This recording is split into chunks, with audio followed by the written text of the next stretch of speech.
Do you ever make a beat and then just spend way too long mixing it afterwards? Or do you just feel like that your mixes just never really sound how you want them to sound? Then this video is perfect for you. And even if you can't relate to any of this that I said, then I still recommend that you keep watching, because I'm sure there'll be something that you might find useful. Okay, so first I want to talk about some things that I don't want you to do. And first up, we have compressors and using compression. And I think the compressor is a great tool, and it definitely has its uses. For example, I really like to use compressors for mixing vocals. If I'm doing that, I rarely do. Or when I'm recording guitars, it's also really good, I think. But I've seen some people that say that they use them on their drums, which to me, it just seems like a bit of a waste of time, I think. Because I think putting a compressor on your drums is, I think the most it's gonna do is just make them less punchy or make them hit less hard. Maybe you use compressors all the time and they just sound great, but it's up to you, of course. And this leads me to the next thing that I don't want you to do. And that is, if you're like trying to compress your drum sounds or your 808s or your hi-hats, then it's probably because those sounds are not great in the first place. So maybe you've got the wrong sounds or like some cheap sounding sounds. So that's where getting the right drum sounds and samples and all that can be crucial to getting your beat to sound right and your mix to sound nice. Because if you got the right sounds, you don't even need to mix them or do anything. Then you can just drag them in and then they're basically good to go. And nowadays you don't even need to pay money to get these sounds. There's a whole subreddit just for like free drum kits. You could just search it. It's called r/drum kits. I recommend that you go check that out. And also another great way to find the right drum samples is to check out what your favorite producers, what they are using. So then you can see what kits they're using.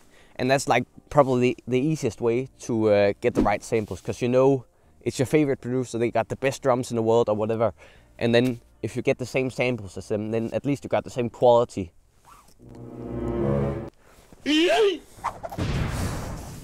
Now the next thing on the list is leveling. Now this is, in my opinion, the most important part of this whole mixing deal, because you know you get the right volumes of all the individual sounds in your beat, so it just like glues together perfectly. But it's also very hard sometimes because there's no like perfect way to do it. It's not like, oh, you have to make your 808 hit at -6 decibel, otherwise your beat is trash. I think it's just something that you need to like train your ears to be able to hear when like the hi-hats need to be a little bit louder or your 808s need to be a little bit louder. But I think one great way to learn and figure out how you want to like level your beats is to check out what your favorite producers they do. Like how loud is your favorite producer's 808s? How loud do they make their hi-hats? How loud do they make their melody? I personally like to have my 808s be quite loud, and then if I have a kick, then the kick be like the same level, maybe a bit louder. And then I also really think the hi-hats and the snares, they should be quite present, so you get that nice crispiness to it. And then the melody should just be tucked underneath all the drums. Also, if you're finding this video useful, then please leave a like and subscribe,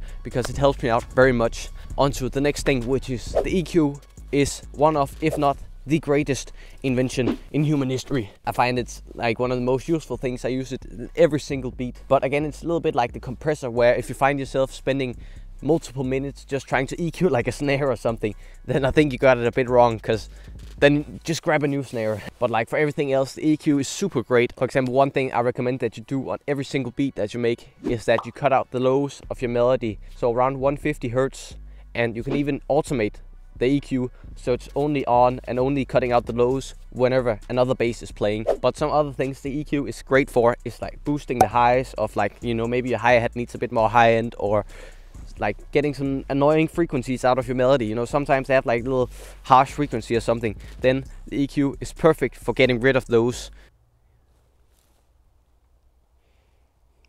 And also one thing before I move on to the very last thing, and that is stereo width. And the stereo width can also be a great way to make more space in your mixes, so that everything is not cramped together. So what I like to do is I like to pan my hi-hats to the left and open hi-hats to the right and other snares to the right. So it's gonna make your mix much more, you know, much more spacious. And also especially making your melodies nice and wide can really help a mix out and just making it sound nicer. Basically, there's like a little knob in like the mixer of FL Studio, where if you turn it to the left, it makes it more wide, and if you turn it to the right, it makes it more mono. So I use that all the time. You could also add a bit of chorus to your melodies, which is just gonna add a little bit of depth and also make them sound nice and like sparkly almost. And there are also other plugins, like for example Wider, that just makes the sounds wider. So I use that sometimes on my melodies or on my drums.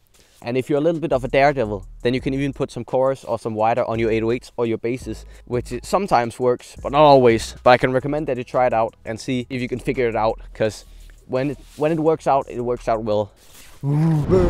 So now that you've done all these nice mixing techniques and all this type of stuff, now it's just time to master the beat. So this is where I think you can really make your mix sound unique. So this is my master channel right here. It looks like this.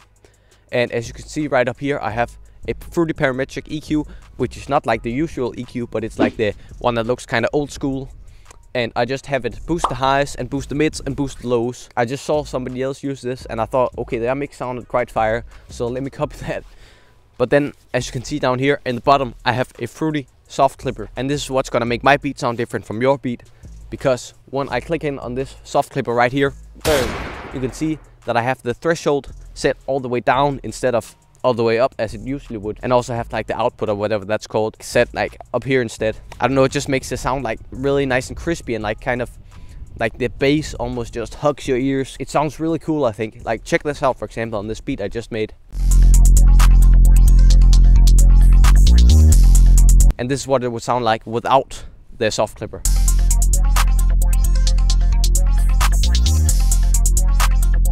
So you can see it just makes like, I can't really explain it, but it sounds really good in my opinion at least. But maybe you don't like that sound, so like you can do your own thing. And if you just want like a clean mix, then I can recommend that you just put on a fruity soft clipper with like the default preset. Or you could just use a fruity limiter with the attack, the sustain and the release all the way down, because otherwise it will sound trash. But I recommend that you do whatever you want, because at the end of the day, it's just the mix of your beat. Like, it's not the most important thing in the world, and you can do what you want because who cares anyway. But if you want to check out something that matters even more than the mix, then go check out this video where I tell you how you can make your 808 sound perfect.